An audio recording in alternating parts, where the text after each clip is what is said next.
പാകിസ്ഥാൻ ആർമിയുമായിട്ടോ പാകിസ്ഥാൻ സിവിലിയൻസുമായിട്ടോ നമ്മൾ ഇതുവരെ ഒരു രീതിക്കും ഇന്ററാക്ട് ചെയ്തിട്ടില്ല.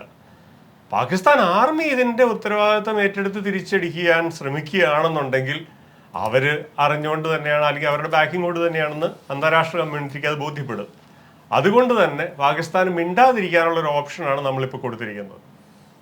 പാകിസ്ഥാൻ ഭരണകൂടത്തിനും ആർമിക്കും അടങ്ങി ഒതുങ്ങി ഇരിക്കാനാണെന്നുണ്ടെങ്കിൽ ഇനിയും അടങ്ങി ഒതുങ്ങി ഇരിക്കാം. അതല്ല, അവർ അറ്റാക്ക് ചെയ്യാൻ തീരുമാനിച്ചാൽ വി ആർ റെഡി. ഈ ഓപ്പറേഷൻ്റെ കൂടുതൽ വിവരങ്ങൾ പുറത്തു വന്നിട്ടില്ല. എന്തായാലും ഏകദേശം ഒരു ഊഹത്തിൽ എങ്ങനെയൊക്കെ ആയിരിക്കും നമ്മളിത് ചെയ്തിട്ടുണ്ടാവുക? സുധീഷിൻ്റെ എൻ്റെ ഒരു എന്താ പറയുക അണ്ടർസ്റ്റാൻഡിങ് വെച്ചിട്ടാണെന്നുണ്ടെങ്കിൽ ഇന്ത്യൻ എയർഫോഴ്സ്,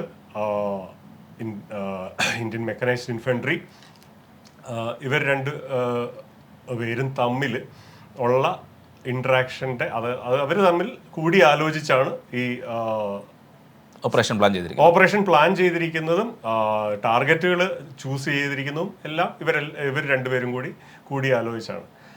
ഒരു കാര്യം വൈദ്യുതി തോർക്കുണ്ടോയെന്നറിയില്ല. നമ്മൾ കുറച്ച് വർഷങ്ങൾക്ക് മുമ്പ് 2-3 വർഷങ്ങൾക്ക് മുമ്പ് നമ്മൾ തിയേറ്റർ കമാൻഡ് നടപ്പിലാക്കി. തിയേറ്റർ കമാൻഡുകൾ എന്ന് പറഞ്ഞു കഴിഞ്ഞാൽ ആർമി, എയർഫോഴ്സ്, നേവി ഇത് തമ്മിലുള്ള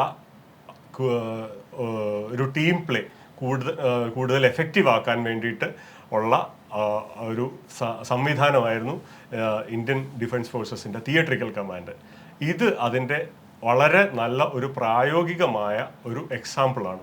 നമ്മൾ കൂടിയാലോചിച്ച് ആർമിയുടെ മെക്കനൈസ്ഡ് ഇൻഫൻട്രിയും എയർഫോഴ്സും കൂടി ആലോചിച്ചൊരു കാര്യം ചെയ്ത് അതിനു വേണ്ടി പ്ലാൻ ചെയ്ത് ഇന്ത്യൻ അതിർത്തിയിൽ നിന്നുകൊണ്ട് തന്നെ, വ്യോമാതിർത്തിയിൽ നിന്നുകൊണ്ട് തന്നെ എയർ ടു ഗ്രൗണ്ട് മിസൈലുകൾ വ്യോമസേന അയക്കുകയും അതേസമയം mechanised infantry ground to ground മിസൈലുകൾ അയക്കുകയും ചെയ്ത് ആണ് ഈ ഓപ്പറേഷൻ സക്സസ്ഫുള്ളി ചെയ്തിരിക്കുന്നത്.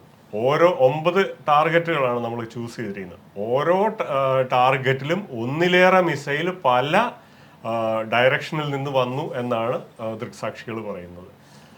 ഒരു മിസൈൽ വന്ന ഡയറക്ഷനിൽ നിന്നല്ല രണ്ടാമത്തെ മിസൈൽ വന്നിരിക്കുന്നത്. പല സ്ഥലത്ത് നിന്നാണ് നമ്മൾ ഒരേ സമയം ഒരു സമഞ്ജസമായ ഒരു ഏകോപനത്തോടു കൂടി ഈ ആക്രമണം പ്ലാൻ ചെയ്യുകയും എക്സിക്യൂട്ട് ചെയ്യുകയും ചെയ്തിരിക്കുന്നത്.